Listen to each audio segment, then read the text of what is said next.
Okay, let me just ask the same question so make sure we have it all on the same tape. Okay, just tell me again the whole story again. What 493rd has meant for you? I'm sorry. Well, it's similar to the feeling that I had as I was growing up, and as I went to, well, I say first when I went to high school, we had 74 people in my senior class, and I've always felt sort of a closeness to them, and attend sometimes a reunion. The closest feeling I can relate it to is when my fraternity in college, and I remember I was a member of this fraternity for 4 years, lived in the fraternity house for 4 years. I had somewhat the same feeling of community or closeness with the 493rd, and possibly not exactly the same way, but I felt very close to them. I felt reliable, I felt safe with them, felt comfortable with them. And I have to say, and I think I was glad that I was with them. I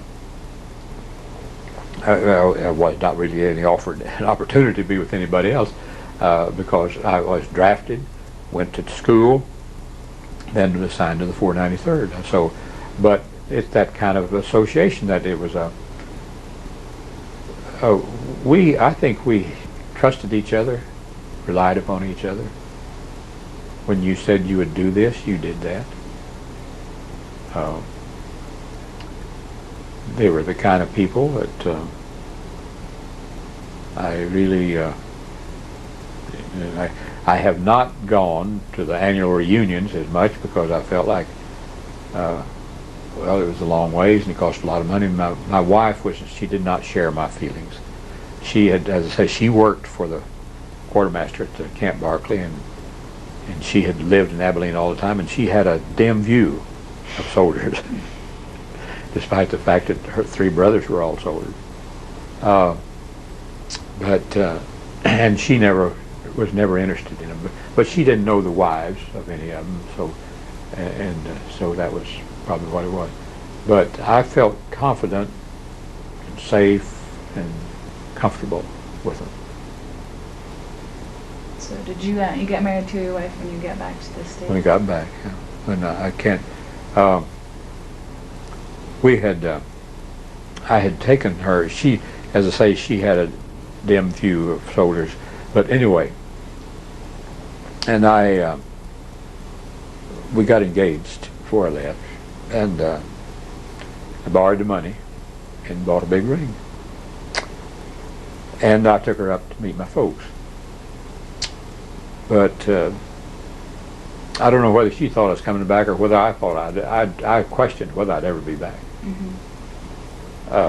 But come to find out, I was really never in any real danger except on that boat, or something like that, or being poisoned, or something like that.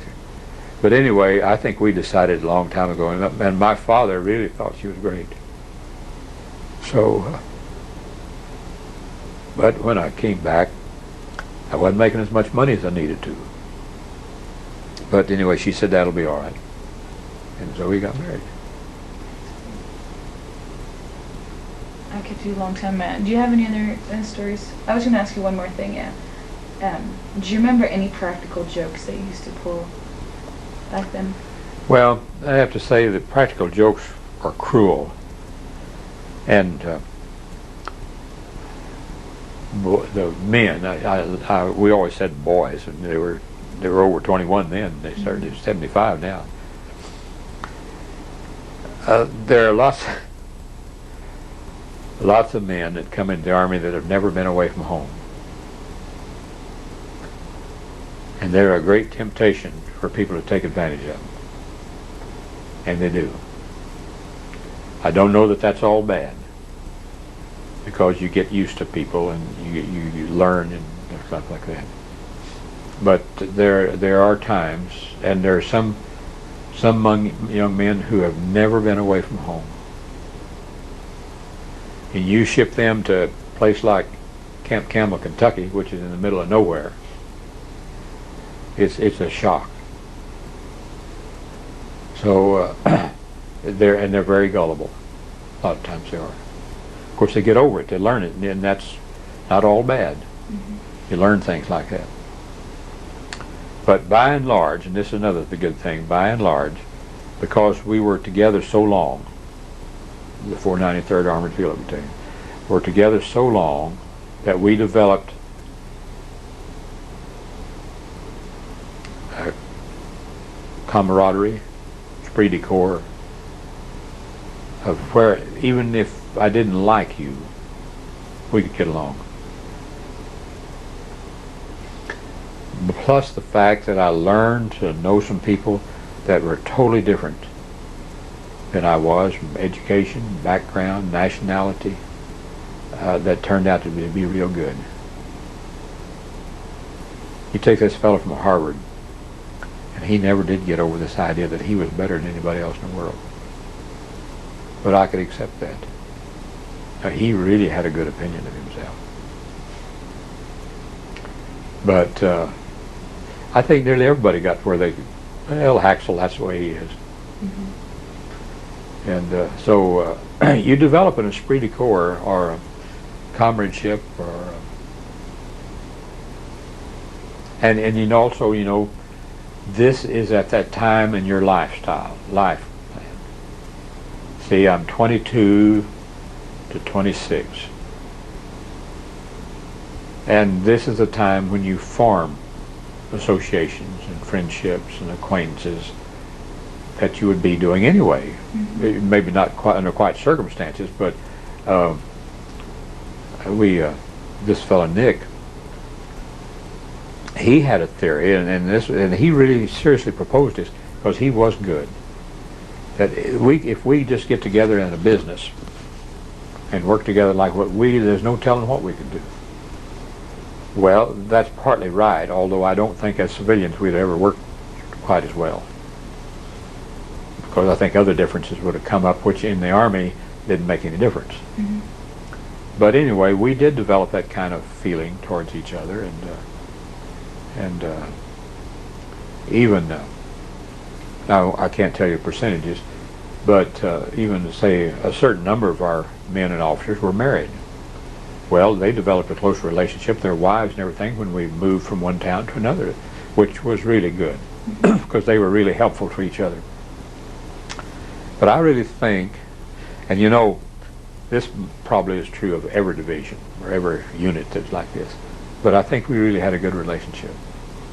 I would, of course, circumstances were such, I wouldn't want to go through those circumstances again, but circumstances were such that it caused us to think and to do things for each other. And well, my father was a great fellow for getting together with everybody. He had lots of friends.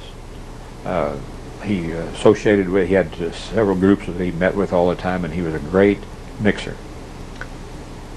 But I think he always regretted that he had not gone to the Army in the place of his brother, because of the association, and he could realize that his boys all had, my brothers had the same kind of deal. In fact, my one brother, well, both of them were in the Navy, but the one who was on a landing craft, they developed the same kind of rapport on a ship, because they spent all their time together.